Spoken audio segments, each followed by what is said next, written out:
So if you go from your 25 million to 100 million, we're setting up a situation here where you're trying to beat the market in the UK. So your benchmark is unleveraged UK direct real estate, a perfectly diversified portfolio of all the buildings in Britain. You can invest in REIT, so you can invest in listed securities. You can invest in a multi-manager. You can give all your money to a multi-manager who buys the market of unlisted funds. You can buy buildings. You can invest in a single property fund, just take the chance that it's the right one, or you can invest in two funds. And the risk-return relationship tells you that REITs are so risky in this context that you wouldn't go anywhere near them. If you're trying to beat the UK direct market, the tracking error of REITs is 20% a year. So there's just no correlation between the listed property market and the direct property market in the short term. The highest return is going to be buying your own portfolio of assets because you're paying no fees. But in this direct property pool here, it's the riskiest because you can't diversify your risk away. 100 million just isn't enough to buy a diversified portfolio. So you're taking on a specific risk of one building doing badly, 3 buildings doing badly. The lowest risk is a multi-manager mandate. So you give your money to a multi-manager and he spreads the risk across 20 funds.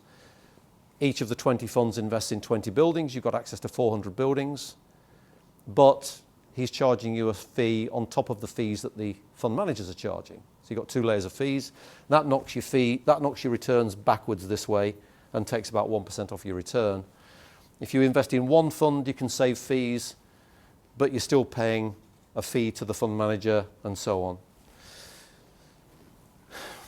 So we end up with this conundrum that we like control. Control brings with it risk because we can't diversify our risk away.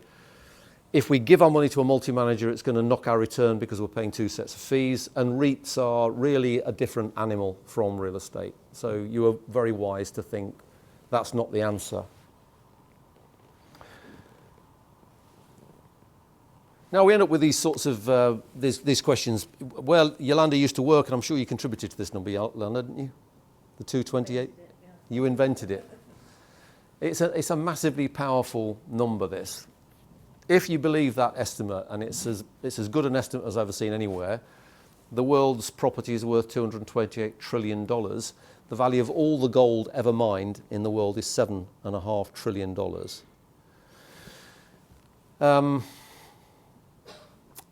Real estate exceeds the total value of all stock shares and securitized debt combined, and so on and so on. The residential market's worth about $90 trillion. We don't really know how big the Chinese resi market is, so that number might go up a bit, but 90 trillion is a pretty good guess. But the global investable universe, the things that the type A institutional investor looks at, let's say $30 trillion. So we've got over $200 trillion of real estate, including all the farmland in Kazakhstan and all the houses in Reading. We've got about 90 trillion of global resi, most of which is owner-occupied. We've got about $60 trillion worth of equities, including Apple, Google, Facebook, and everything. We've got about 30 trillion of investable real estate, which is student housing, industrial estate, shopping centres, Manhattan office buildings, London office market, and so on. So what is a natural allocation to real estate? It's probably higher than 10%. It's half your equities allocation. If you're a pension fund and you've got 60% of your money in equities, you should probably have 30% in real estate. Why haven't you? Because it's illiquid, difficult to diversify, it depreciates, it's expensive to manage. And there are a lot of people out there who just don't understand it. Buried in this slide, there are a couple of interesting challenges. The biggest challenge is Africa, which has got 15% of the world's population and 1% of its assets. It's such a screaming mismatch. Hello. So 1% of the world's developed investable property assets are in Africa, and 15% of the population. 61% of the world's population is in Asia, and there's something like 30% of the world's investable assets in Asia. So Africa, number one, is the opportunity. Asia, number two. Institutional investors are starting to research those markets a bit more. Now, the world of global property investing then is made up of four groups of players, and you're all going to be in one of these groups. You're either an investor, what we money managers call a source of capital, or you're a manager of money, a fund manager. You might also therefore be a portfolio manager or an asset manager. You might be working for a fund or employed by a vehicle like British Land or Simon Property or Unibail Rodamco, or you might be an advisor, a flea on the backside of the donkey. So the advisors are earning fees from the funds, or the managers who are earning fees from the investors. So really you're a flea on the backside of the flea on the backside of the donkey. And the donkey is a very nasty word for investors, who are the best people, the most important people. So they're the guys who generate the money. The source of capital, in terms of importance, by far the most important source of capital is global pension funds. The US pension fund market alone is worth twice the combined assets of the entire sovereign wealth fund market. So no matter how big ADIA, GIC, Qatar, Saudi Arabian funds, everything added together, no matter how big they are, the US pension fund market is twice that size. And if you want to raise capital, if you're serious about raising capital for a real estate fund, you've got to have a US office, because that's where all the money is.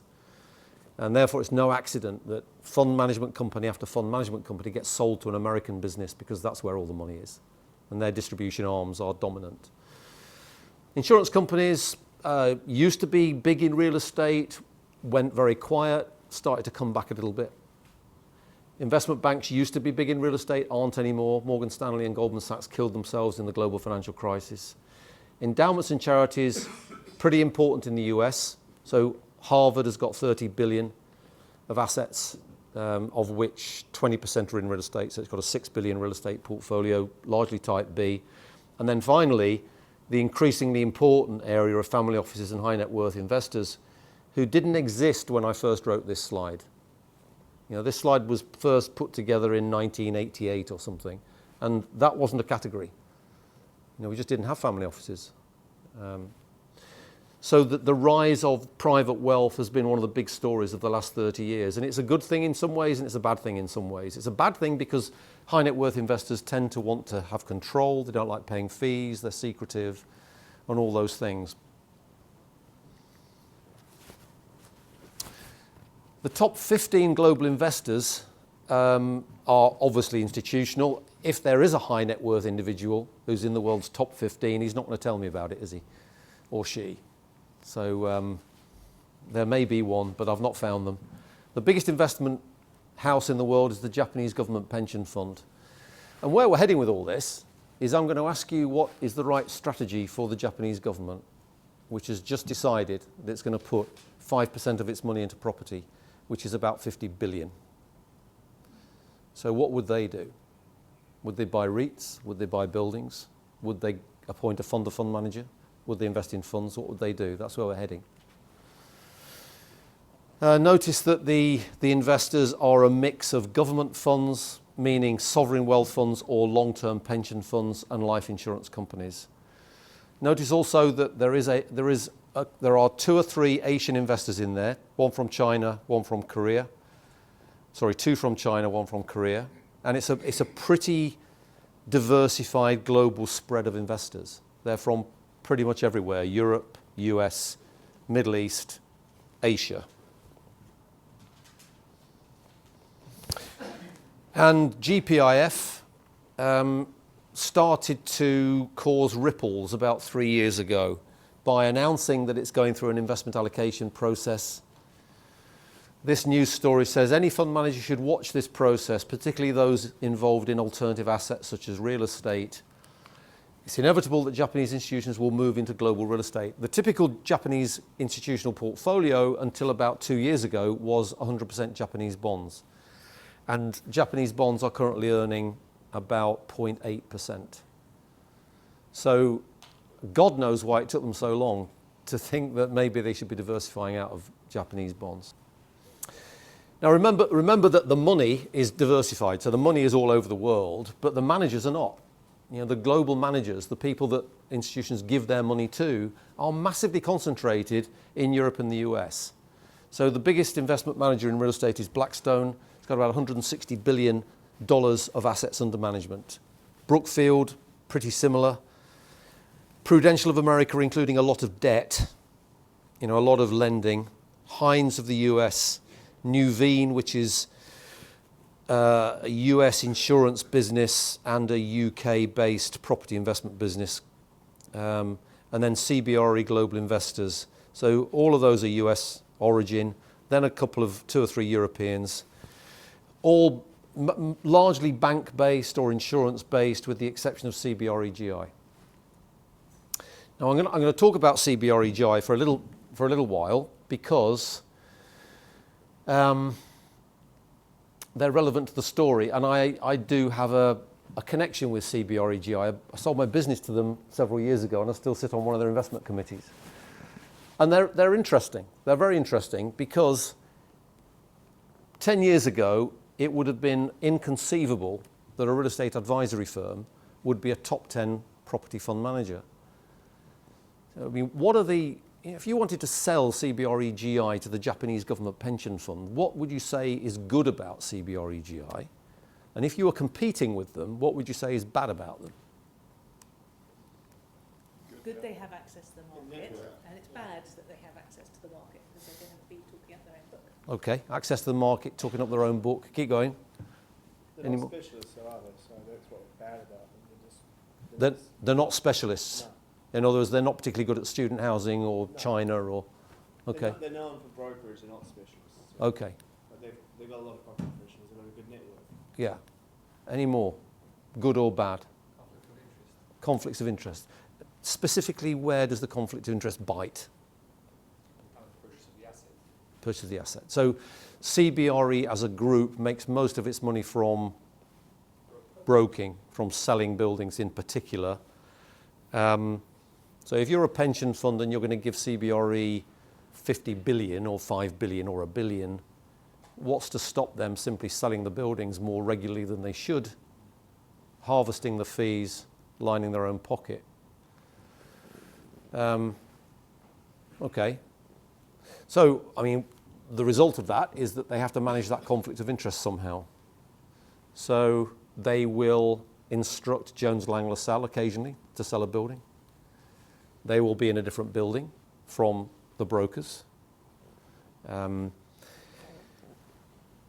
they will argue that their long-term success as an investment management house depends on their reputation, and therefore there's no point in them churning the portfolio. Whatever the rights and wrongs, they've succeeded in making a positive argument because in a world of global asset allocation, the fact that they've got 1,000 offices around the world in all the markets of the world and know what's going on in all the sectors is incredibly powerful. And it's very hard for an AXA to replicate that. And it's very hard for a startup fund manager to replicate that. So they're an interesting shop in the context of this slide for reasons we'll go on to. The question I'm going to ask you to think about when you go and have a cup of tea is, if you were the Japanese government, how would you invest, let's say the first slug, let's say it's 5 billion. So the Japanese announced a couple of years ago that they're going to get into property. The first thing they did was appoint Mitsubishi to buy Japanese buildings. Okay, so they gave Mitsubishi 5 billion and said, just build a Japanese portfolio, please.